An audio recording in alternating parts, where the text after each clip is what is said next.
Welcome to devotion. Good morning, Holy Spirit. Good morning. Good morning, Holy Spirit. Good morning. Good morning, Holy Spirit. Good morning. Good morning, Holy Spirit. Good morning. So today's devotion, I didn't even think I was going to be posting anymore online, to be completely honest. But while the feelings are still raw, I guess, and fresh, rather, the Holy Spirit is leading me to do this when I legit thought I was done for a while. I was like, okay, I'm on break from writing, from posting, from, all of that, and maybe just writing a novel and whatever, but I didn't think I would be making any more posts. But apparently I am a vessel. Like I thought I was, but I guess I don't call the shots, or I don't, nah. So anyways, I'm not done, in other words. I'm not on break. But okay, so wow, I'm just going to let the Spirit guide me on this one, because again, like I said, it's very fresh. It's something that recently happened in the classroom, and was very disenchanted. And I'm like, okay, well, I'm older. I can kind of get past what was said. But for the younger ones in the class, the 18 to 19-year-olds or whatever, I mean, even the older ones as well, they may feel a bit unseen or a bit lost or confused, depending. Everyone doesn't have the same points of view or perspective. But okay, let me cut to the chase. So I started a cycling class yesterday, and today was day 2. And I guess it was supposed to be like the motivational speech kind of a thing, where the instructor is saying, pretty much don't quit, don't give up, don't be lost in the sauce, I think he was saying. And he began to share some personal stories about his own kids, his own teenagers. I think one's 16 and maybe there's an older one that's 19, and how one's like a Tasmanian devil, and then the other's just lost, But in short, let's see, some of the key things he said were, because the class is actually, I may be all over the place because it's still kind of just coming back to me. So the class is at a community college, and community colleges here are typically 2 years. So your program is usually, if it's like an associate degree, it's going to be maybe around 2 years. Or if you get a certificate, it depends on whatever it is you're studying. But generally, you're pretty much through with your program, finished with it within 2 years, and you may transfer to a university or whatever. And some people just come to the community colleges for just whatever, classes, they're older adults, they're seniors, those are elderly that come for swimming, for water therapy, or what are they called, aquatic, for self-defense courses. So there's all types of stuff. You may see, anyone in a class. It's not limited to a certain age group or background, stage in life. So anyways, one of the things he said was he does not want to see anyone here like in 3 years, like it's 2 years, just get it done. This is his motivational speech.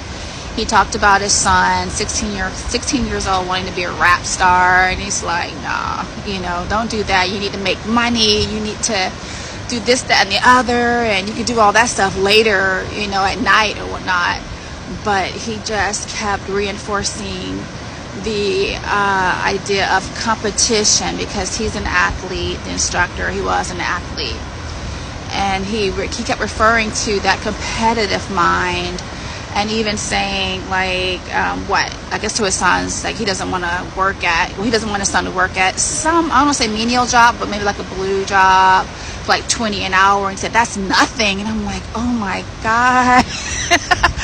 I feel his heart was in the right place, but at the same time, I'm mortified. I'm like, what is he saying? And me, I study faces. Like I'm an observer. I'm looking at the faces of everyone, and some are kind of laughing, I don't know, maybe if it's nervous laughter, or in agreement, and the others are just like, I don't want to say stone faced, but the young ones were just there, and I'm like, okay, one, there's nothing wrong with 20 an hour or with blue labor jobs, or if you're working fast, whatever it may be. There's nothing wrong with that. If you're happy doing that, then that's great. And because he was driving the point, what do you want to get out of this class? And to also stay the course, like not to drop out when it gets hard, because it will get harder. It's a cycling class. I don't know if I even mentioned that. It's a cycling group fitness class at the college. But I guess, I don't know what my face looked like. He paused a few times during the class, like, are you okay? Like, what? I was just lost. I think my expressions show everything, and I'm trying to process it. I didn't say anything to him, about what he said, but I was just so disenchanted, to be honest with you. Things like that drain my energy, because I'm thinking about his son, the 16-year-old that he talked about. He referred to wanting to be a rap star, and because prior to that, or maybe around that, point, he just kept mentioning, life, I guess, being a competition or making money and, doing all this other stuff. And so anyways, one thing I did ask him, what is his gift? And what did he say? I don't even remember what his response was. That was, I think, the one question I did ask, what's his gift? And so when he pretty much was like, nah, a rap star, really? How many people make it, to that level or whatever? And in my mind, I'm thinking maybe that's just what he knows of for those who like to write, maybe, or to rhyme, or to, or music. There's other things that may not necessarily be a rap star. And it's only until I was around an educator that retired, but they were an educator for 30 years, and they brought artwork into their classroom. They went to museums. They did all of these things, within the arts. They had a great appreciation for art, for poetry, for writing. It wasn't until then, recently, that I discovered my gift, that I discovered my passion and my love for writing and whatnot, because I was around someone that understood how I felt, how I express, and that is more than just, I referred to it as a hobby, as a pastime before, but it's a part of who you are, your gift. You can't ignore that. I hope not, but even worse if you're in a space where others don't, I don't want to say get it, but for my instructor, when he just he stayed on the point of making money, and when, as far as to put down some jobs, and even staying in the community college for 3 years, there are people, we're all different wavelengths, not wavelengths, but we're all different, period, right? And so I don't think the program may stay 2 years, but if it takes someone 3, 4, 5, or 6, so be it. I don't think that negativity is going to help anyone proceed or progress, right? Or feel good. Because I know I didn't. I truly did not. And I have been in a place where I spoke to a young lady. This was maybe about a year or so ago at a college. And she was just so distraught. Her older sister, I believe, was already, was she a nurse? Or she was, whatever she was, no, she wasn't a nurse. I think she was in technology or something. And she already had everything, the home, the relationship, just, everything. Life was set, and had a very large income. And so you have the younger sister, who I believe has not an IE plan, because this is college, so I believe she was utilizing the disability services there.